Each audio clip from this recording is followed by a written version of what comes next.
know We what? gonna find your next man. I'm ready. You ready? Tell me. You Yes, ready? I'm looking for. Because he say he that find as a wife. You a wife?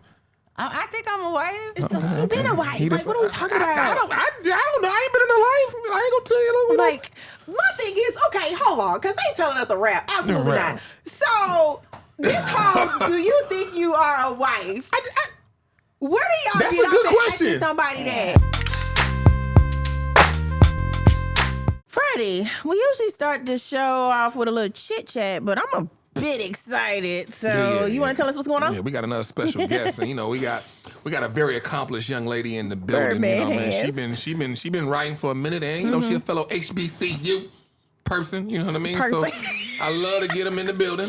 You know what I mean? So done with you. All right, before we give away too much, to be clear, I'm your host, Dawn Montgomery. This your main man's FreddieBTV. So today we have a trailblazing cultural critic whose words have shaped national conversations, from her early days at Ebony to bylines in the New York Times, Essence, and The Nation.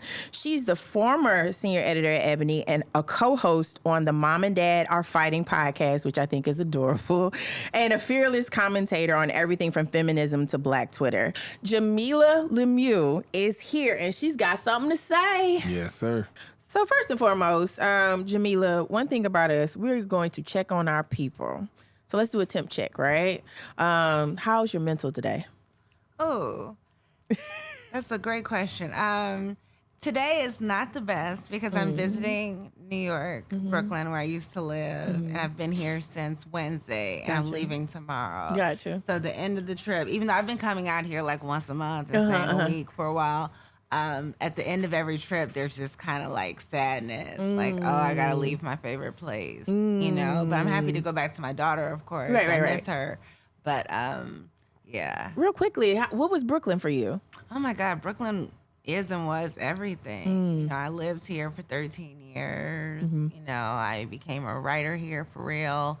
I became a mother here. You know, I just had so many experiences in Brooklyn and connected with, so many people who are central to my life. Gotcha. So it's like New York really has those roots. It's like where you got kind of like roots there, and then like LA is kind of like you're continuing things, but when you come back here, you touch like that familiarity and stuff that really resonates with you. It's like being home. It's like being home. As much as being in Chicago is for me. Right, gotcha. New York is home. Gotcha. Well, I love that. How you doing, Freddie? I'm doing good, man. You know, we got our last guest of the season. You know what I mean? know. You know, so But it's a big deal. yeah, Huge yeah. deal. Yeah, I know it is. I'm excited. It is. Yeah, I'm ready to get into it. We got some great little topics to talk about. You know, especially Little stuff that's central. topics. I mean, you know how to. You know, We don't do nothing little around here. you can do it big. You feel? Too much. Okay, anyway, rolling on. But I'm glad we got that out of the way, and thank you for even being here, Jamilah. Like, this is gonna be great. But definitely, before we get into anything, condolences to the family and friends of Malcolm-Jamal Warner. Our deepest sympathies go out to his loved ones, including his wife and daughter and his mother. The news that he passed away at 54 due to an accidental drowning in Costa Rica is extremely tragic. He was so much to a lot of us. And I know for me, just seeing the collective grief in response to him was very touching, especially from men, because we don't really get to see men really express who someone was to them, especially, when they're unalived, like for the most part, So how did you feel during that time, hearing that news and all things? I was heartbroken. Malcolm-Jamal Warner was, I wouldn't say he was a crush, but he was the cool guy. Like he was the big brother I wanted to have. I don't have any brothers. That's the sentiments that I've been seeing across the board, is either big brother or brother, because there are a lot of men around his age that are just like, wow, like this is really life. Like this is what's happening. So how did your timeline look in response to collective grief, and I'm active on Threads now. Yeah. I didn't check X. Gotcha. Because I don't know. I'm sure there was a lot of grief going on there. But people sharing these wonderful memories and clips of him, I'd never seen. Like there's things I learned a lot about him. I didn't realize that he directed the New Edition heartbreak. Yeah. Any heartbreak video, I think. And and he directed episodes of the Cosby Show, including the Big Fun in Baltimore episode. Yeah. I had no idea about that. Yeah. You know, it also triggered, I think, for myself and a number of other people, this kind of what we have around the Cosby Show. Yes. Right? Because I have not seen the Cosby Show in many years. My daughter has not seen the Cosby Show, you know, and she's 12. She says she's seen it maybe once. Gotcha. And when I asked her, are you interested in watching it? You know, you've heard all this stuff about it. It's this cultural phenomenon. You know, knowing what you know. And she says, no. Right. I wouldn't be comfortable watching it. And I think there are a lot of us who feel that way. And it's such... it's so unfair to the rest of the cast. Yes. I see where you're going. For so many of us, we just still can't, you know. Yeah. So I think at this point, especially considering what happened, for other people that do want to watch it, who do feel comfortable watching it, I don't think I have maybe the heavy-handedness that I did, you know, say 10 years ago. Yeah. You know, at the height of the conversation about Bill Cosby. Correct. I think, you know, a lot of time has passed and it's certainly a way to honor Malcolm-Jamal Warner. Yeah, I feel like a lot of people on X, though, because that's where I'm at most of the time. Yeah. Shut up. I feel like they were very conflicted in wanting to share clips from the show and or having that connection with him and Bill. And it's like you can't deny that, honestly, because that's a huge part of who, not only just who he was, but also the character he played, right? And so, and I know he was, you know, finding ways to kind of separate himself as he got older and all the things, especially when the news came out.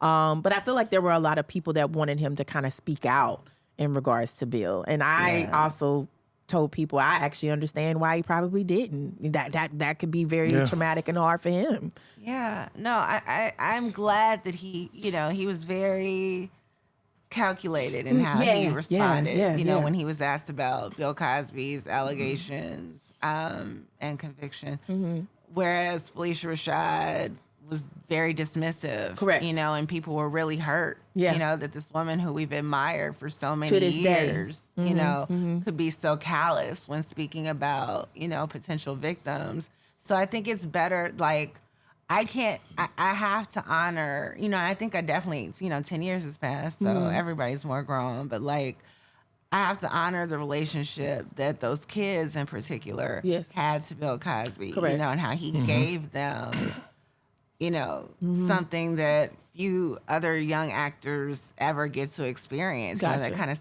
stability and that kind of iconic role, you know, so I hope that they continue to be thoughtful and measured because you know, eventually Bill Cosby's going to pass away and people are going to be asked to reflect on him. And, you know, would have thought that it would have been him first. It was a few people that was like, why Theo and why not? and that's the thing. Like, I hate to say that, but it's literally, that's where the timeline went. I think when you talk about, you know, I think you still have to have like some level of respect for it. And like, because the thing is like, could turn on you. You know what I mean? Like people being respectful. And I think to your point of him being calculated, because it's something I appreciate is loyalty. Like, you know, if you're loyal to somebody, because we all have our skeletons. The thing is like it's important how you approach things, and like, you know, sometimes you can correct people in love and then also speak truth to power, but not, you know, hopefully not be callous like Felicia was, and you know, because I mean, it's like me and you, like we have a relationship. Like something, you know, God forbid something come out about you. I'm not gonna just pop out like, yeah, Dawn, you da da da. I'm not gonna do that. More than likely, I'm gonna be like, I did it. But anyway. But it's like, you know, I have a level of loyalty to you where it's like I'm still gonna protect you. But if I'm wrong, I would like for you to speak out and say that. Yeah, I mean, like wrong, it's a level of correction. You know? It's a level of correction and speaking truth to power. Like, hey, look, Dawn, like that shouldn't have happened, but I still love Dawn. You know, type deal. So. I feel you on that. You know, you just announced your book, Black Single Mother, Real Life Tales of Longing and Belonging, and it's dropping in March 2026. And I mean, again, congratulations, because first and foremost, you know, that the first 3 words, Black Single Mother, that could be triggering for a lot of people. Absolutely. But it makes me so damn proud to be like, oh shit, we got a book for us. Hey, we in the building now.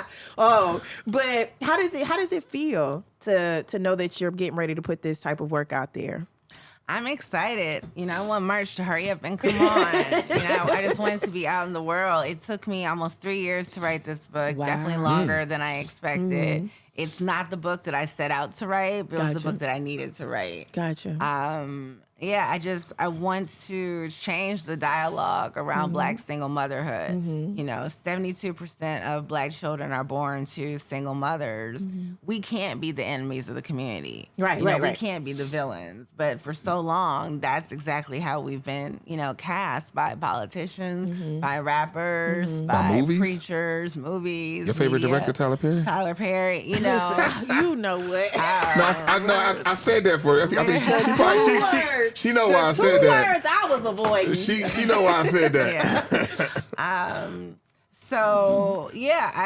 really excited. I share my story. I reflect on being raised by a single mother and vowing to never become a single mother and then becoming a single mother and how it changed my life and just having this really great co-parenting experience with my daughter's father. And then the second half of the book are as told tos with 21 other dope Black single moms. That's amazing. So what took you so long to write? Because you mentioned like it took you longer than what you thought to write a book. So it sounded like, you had like some different, like was it writer block? Like what took you so long to write the book before you Seasons of writer's block for sure. There were, my editor also experienced the loss of her father and his, illness preceding that. So that, added some time to it too. Sorry for that loss. Yes, and she's somebody I'm close to. So it was, hard to watch her going through that, but for me, just seasons of writer's block and, coming out the pandemic and being in a city that I don't really love, it was difficult. But when it came. And I'm really proud of what came. Gotcha. I think one of the things you said, we can't be the enemies of the community.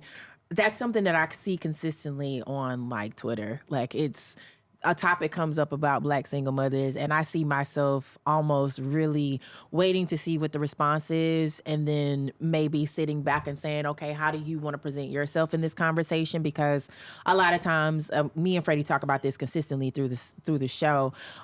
People are just determined to believe what they want to believe, right? So you could literally come with them with something completely different, and they're like, oh, well, you're the exception, or you just did things differently. No. It happened to me, because for I think there was a situation where someone more recently was saying how Black single mothers do not deserve to be in love or something or to be dated or courted in a sense. And I was like, I was a single mom when I met my ex-husband. Yeah. And he courted the I mean, we had a time, you know what I'm talking about? Like, what do you mean? So again, like changing that narrative around who you deem to be valuable or worthy of whatever thing that you think, especially in our community, I think it's very disheartening because it's very consistent that there's always something said about Black single mothers versus what are the circumstances, what are the situations, and what happened in that relationship, which probably ain't really our business, but a lot of times you gotta understand something happened in order for that to be the case. And then the beauty of it all, to me, is realizing that you can have a healthy as co-parenting situation to where that child is now flourishing because you're not together. Like it's because you figured out how to create a unit around that. How has that been for you? Well, statistics show that children that are raised across two households equitably, like with something close to a 50-50 share of time and labor, have same outcomes as kids who are raised in two-parent households, right? And so, I've been a single parent from day one. We've been co-parenting since day one, and I had an obligation to my daughter to make things work with her father to the best of my ability, so that she could have a dad. Right, you know what I mean? Like we'd had a messy breakup. I was heartbroken. People wanted me to be, bitter or don't give him his name. She got both our names hyphenated, and I was absolutely gonna not give her my name. She was gonna have my name, but she was gonna have her dad's name too. I didn't feel the need to play out my relationship bitterness in my child's life. And I know that probably took a lot of work. It did. Because we've talked about this, how people will hold on to things and then the children suffer or the family suffers or whatever. It did, but I kind of got into formation right away. You know, I might not have always been the most pleasant with him those early days when things were still new and, you know, but he had access to the baby. You know what I mean? Like, we divided her time. And so the older she's gotten, we eventually got to a 50-50 split, which was something I was really afraid of when she was younger. You know, I thought that it would make me less of a mother, you know? And I know in my mom's eyes, it has. Right, like baby. The way not clear. The way my family was like, how are you gonna do that? Like, what does that look like? And then, like, I think the beauty of my first bout with single motherhood, my oldest son, he's 20. When he got ready to graduate high school, my mom pulled me to the side. We were at his high school graduation. She pulled me to the side. I didn't understand nothing y'all did, but clearly it worked. And when she said that, tears, because it was like, I would tell them I'm traveling. We split time with him. Like like he spent the first 9 years with me. He had the last 9 years with his dad, basically, in a sense, you know. And then it was like when he went to his dad, I was on the PTA down there. I ain't lived down there in Tampa, but I had down there, you know. And I was consistent. So I was like that other parent, and I could see how someone could feel left out in moments, how someone, if people weren't communicating, how that would feel. So by the time that, you know, I get married, okay, and then there's divorce, then there's a matter of, oh, here we go again, but this looks different, you know. But also too, like to what you're saying, the kids are near their father. They have access to their father. Their father has access to them. There's never been a moment where I've been like, no. Like, it's been like, no, come get him. Or I'll drop him off. I'll drop him off early. You know what I'm about? So I feel like there's ways we can go about doing that, but you doubt yourself a whole lot as a parent, because not only did you not see that type of structure or healthy environment be set for you in your situation, it's also, am I doing this right? Or will this actually work? And it's like, ooh, when it does, you're proud. Like, you're very proud. You see those moments. I think that's the important part, having a mom and a dad. You know what I mean? The mom, you might be second guessing yourself, and then the man is coming from a different point of view. Same thing, like he might be second guessing himself. Mom comes in with a different point of view. But I think going back to what y'all was saying about black women being the villain, I think, you know, because the internet, the squeaky wheel gets the grease. I always say that all the time. You know what I mean? Gets the grease. You know, because it's like, you know, you're a feminist. I think feminists sometimes get bad raps and bad, because it's like feminists are man haters. It comes out very spooky. But that's because online the squeaky wheel gets the grease. A lot of people who coin themselves feminists, then they aren't checked by actual feminists, and they're online spewing all this hate. Yeah. And it's like, hey, so when you hear a woman is a feminist, it's like, oh, she's a man hater. Because like before this interview, I was looking up all your stuff. Like I mentioned Tyler Perry. I put up a lot of your stuff. And a lot of stuff that comes up is that, right, I do my research. Yeah, a lot of stuff that, you know, I mean, I'm sure you know, a lot of it's like, oh, Jamilah hates men. Yeah. You know what I mean? And I think that probably comes, like, to what you just said, if you hated men, then your daughter's father wouldn't have a chance. Right. And I think that's the thing. So going back, I'll say all that to say, single black mothers, sometimes you have a lot of single black mothers who are online really spouting things about hating the man, hating the dad. The dad can't see the child. The dad, like, manipulating courts, doing things to where the man can't be in the child's life. True. And so then that is actually the villain, but then the clarity isn't put there, like, this is specifically who we talk about, because you have some men who don't have EQ, who don't have proper EQ, who can't communicate all these different types of things to specifically to be clear about what they're saying about a single black woman, because you know, like, single black woman, obviously everybody's deserving of love, but just because you had a child and it didn't work out with the dad, you still should be there. You wearing that, you got 3 kids, you can kiss them. Oh yeah, don't tell her that. But I'm gonna do, I'm gonna show you. Show them to exactly. But I think that's the main thing. It's like, you know, it's like single. Don't be mad at me. Single black women, you know what I mean? It's like single black mothers. It's like they're deserving of all those types of things, but the squeaky wheel gets the grease. You have a lot of evil black mothers that then they get the focus. I don't think there's. No, I'm saying a lot of those. I'm not saying there's a bunch. I'm saying a lot of those. Yeah. Because what I see way more often than I rarely see women publicly declaring that they're being vindictive and I'm going to take this, I'm going to take that, you know, but what I often see is, you know, women saying he didn't show up, he didn't pay this, now we're in child support court because he's not doing. Right, and then people are mad because now you're using the courts when it could have been so simple, right? Versus us having to go to the courts and do it. I knew you were gonna catch that. But I love the fact that you're doing this. I love the fact that you have always been that voice for me on social media through all the years. I'm not trying to make us feel old, but just bear with me here. For as long as I've been online, Jamilah has been that voice that is going to consistently say what needs to be said, whether you like it or not.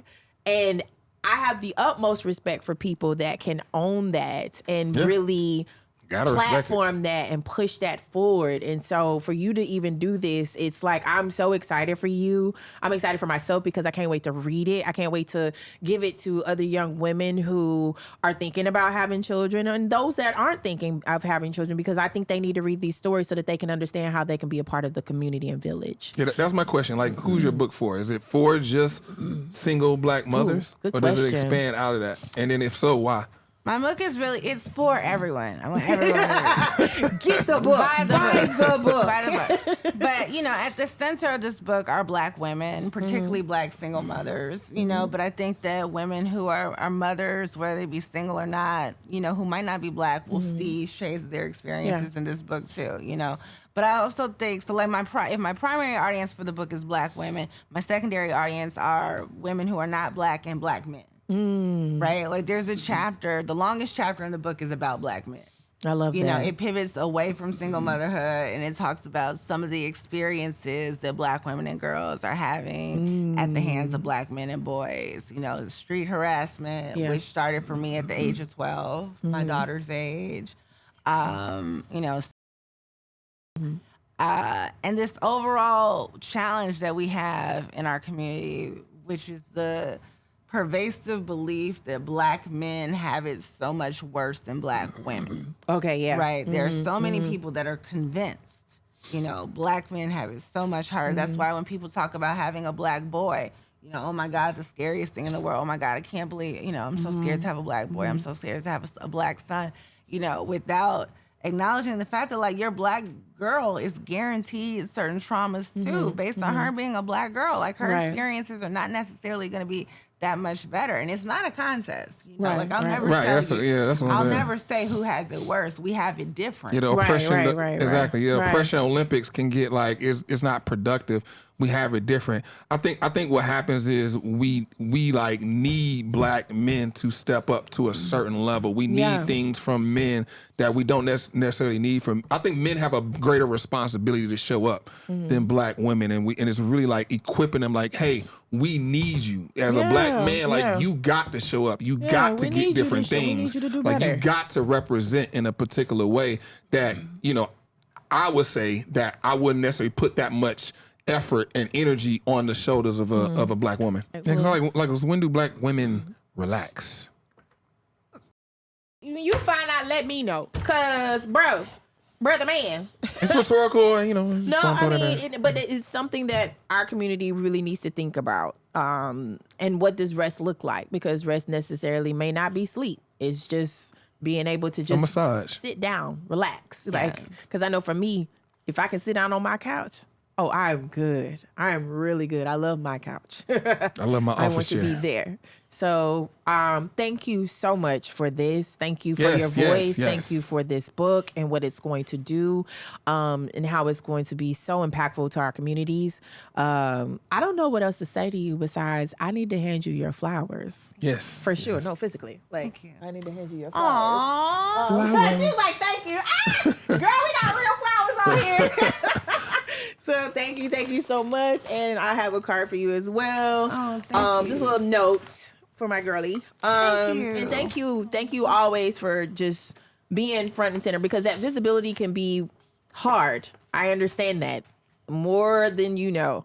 And I just think in a lot of ways, I think for those of us who do use our voices in a lot of ways, I'm always finding myself like, okay, I need to say a quick prayer for that person. And I know I've prayed for you multiple times. Say a little like, prayer it's for just you. real quick. Cause it's like, oh Lord, God, the stuff that's Say probably a going to come to little her, prayer but she's for right. you. Like, protect her. So yeah, no, thank you for being that and for embodying that and all the things. Last question: when you getting married again? Or married? You know when you what, find your next man? I'm ready. You ready? Tell me. You Yes, ready? I'm looking for. Because he say he that finds a wife. You a wife? I think I'm a wife. She been a wife. Like, what are we talking about? I don't know. I ain't been in a life. I ain't gonna tell you. Like, my thing is, okay, hold on, because they telling us to rap. Absolutely Rap. not. So, this whole, do you think you are a wife?